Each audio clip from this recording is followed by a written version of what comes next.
dekat Unibank Muhammad Nasir. Nombor matrik 1061. Saya Aina Wajah binti Azman, nombor matrik 1117. Saya Hajar Sakinah binti Hasim, nombor matrik 1025. Saya Mimi Adina binti Muhammad Arifin, nombor matrik 1002.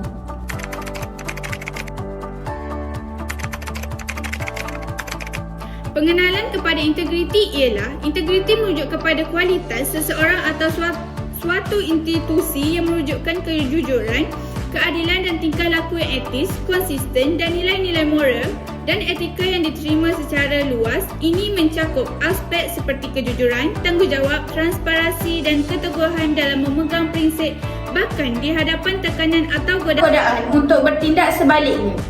Seterusnya, dalam konteks profesional dan peribadi, integriti adalah fondasi bagi kepercayaan dan kredibilitas individu dan organisasi. Yang menunjukkan integriti cenderung dihormati dan dipercayai oleh orang lain, yang memungkinkan mereka untuk membangun hubungan yang kuat berkelanjutan. Integriti juga penting dalam pengambilan keputusan, memastikan bahawa keputusan dibuat berdasarkan prinsip yang benar, bukan atas dasar keuntungan peribadi atau pengaruh luar yang tidak etis.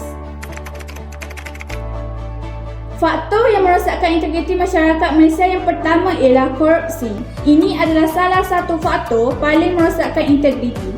Korupsi meliputi berbagai bentuk termasuk suap, nepotisme dan penggelapan. Tindakan korup merugikan perekonomian dan merosak kepercayaan publik terhadap lembaga dan sistem. Yang kedua ialah ketidakadilan sosial dan ekonomi. Ketidaksetaraan dan dalam distribusi kekayaan dan peluang dapat menciptakan persepsi bahawa sistem tidak adil yang pada gilirannya mengikis integriti sosial. Tekanan ekonomi. Dalam kondisi ekonomi yang sulit, individu dan perusahaan mungkin merasa terdorong untuk melakukan tindakan tidak etis demi keuntungan jangka pendek. Lemahnya penegakan hukum. Jika undang-undang anti korupsi dan regulasi etika tidak ditegakkan secara konsisten, ini dapat mendorong perilaku koruptif dengan mengurangi risiko hukuman. Kegagalan dalam menegakkan undang-undang secara adil dan seksama boleh merosakkan keyakinan masyarakat terhadap keadilan dan integriti sistem perundangan dan peradilan. Yang kelima, polarisasi politik. Polarisasi politik merujuk kepada perpecahan yang semakin mendalam antara kumpulan-kumpulan politik dalam masyarakat, di mana perbezaan pendapat, nilai dan ideologi menjadi semakin tajam. Ini boleh merosakkan integriti masyarakat Malaysia. Politik yang sangat polarisasi dapat mencecah belahkan masyarakat, mengurangi kepercayaan antara kelompok dan mengikis norma-norma yang mendukung integriti. Nombor 6, media sosial dan disinformasi.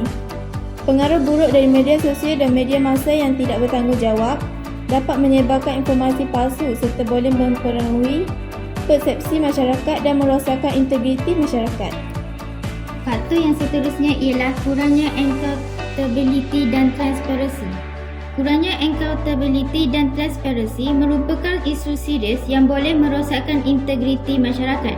Ketiadaan accountability dan transparansi dalam pentadbiran awam dan proses pembangunan boleh mengancam integriti dan kepercayaan masyarakat terhadap institusi negara. Faktor yang terakhir ialah kesenjangan ekonomi.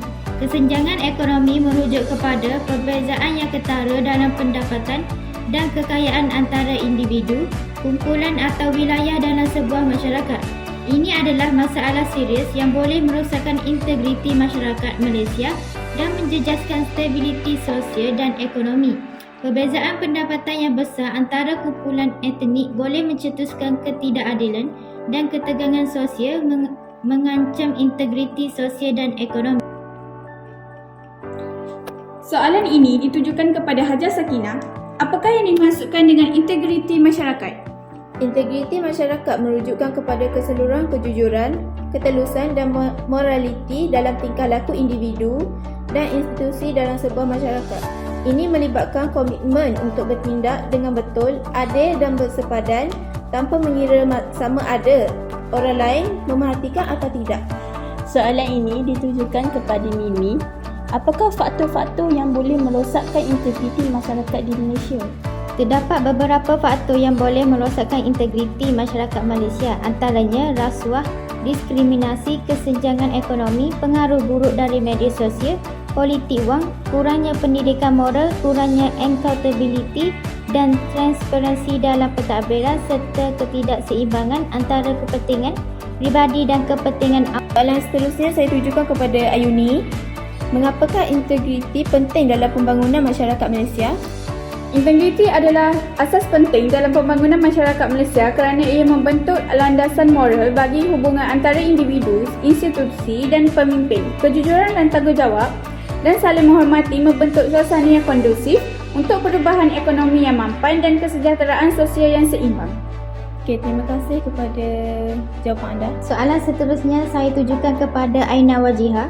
Apakah kesan daripada kurangnya integriti dalam masyarakat Malaysia?